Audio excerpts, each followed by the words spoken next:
നബി നല്ല സൽക്കാരപ്രിയനായിരുന്നു. പ്രതിസന്ധികളും പ്രയാസങ്ങളും തൻ്റെ മുന്നിലേക്ക് വരുമ്പോൾ റബ്ബ് പല നിലക്കും പരീക്ഷിച്ചപ്പോഴും ഇബ്രാഹിം നബി ചിന്തിച്ചതെന്താ? ഞാൻ അള്ളാഹുവിൻ്റെ സൃഷ്ടിയാണ്, എന്നെ പോറ്റേണ്ടതും എന്നെ വളർത്തേണ്ടതും എന്നെ സംരക്ഷിക്കേണ്ടതും എൻ്റെ റബ്ബാണ്.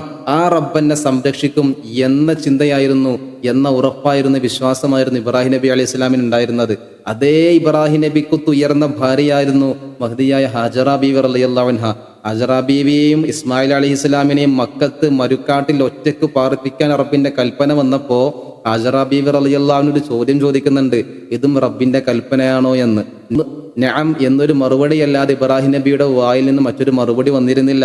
എങ്കിൽ നിങ്ങൾ പൊയ്ക്കൊള്ളുക നബിയെ, ഞങ്ങൾ അള്ളാഹു കൈവിടില്ലെന്നുള്ള തന്റെ ഭർത്താവിനൊത്ത് ഉയർന്ന പരിത്യാഗിയായ പ്രിയപ്പെട്ട ഭാര്യയാകുന്ന ഹാജറ ബീവി റളിയല്ലാഹു അൻഹ. ഉമ്മമാരെ പഠിക്കണം ശരിക്കും ഹാജറ ബീവിയെ.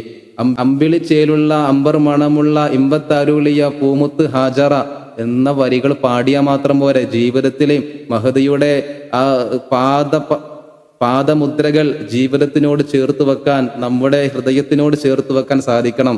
ഇബ്രാഹിം നബി അലൈഹി സ്വലാമിന്റെ പൊന്നോമന പുത്രനെ അറുക്കാൻ റബ്ബിന്റെ കൽപ്പന വന്നപ്പോ ഇബ്രാഹിം നബി അലൈഹി സ്വലാമിന്റെ മകൻ പറയാ, വാപ്പിച്ചിയെ യാ അബത്തി ഇഫ്അൽ മാ തുഅ്മർ, എന്താണോ വാപ്പിച്ചിയോട് അള്ളാഹു കൽപ്പിച്ചത് അത് വാപ്പിച്ചി ചെയ്തുകൊള്ളുക. തീർച്ചയായും ഇൻഷാ അല്ലാഹ് നാളെ അള്ളാഹുവിന്റെ കോടതിയിൽ ക്ഷമാശീലരുടെ കൂടെ വാപ്പിച്ചിക്കെന്നെ കാണാം. വാപ്പക്കും ഉമ്മക്കും ഒത്ത് ഉയർന്ന മകനാണ് സയ്യിദുനാ ഇസ്മായിൽ അലൈഹിസ്സലാം. ഈ കുടുംബ ജീവിതം വെറും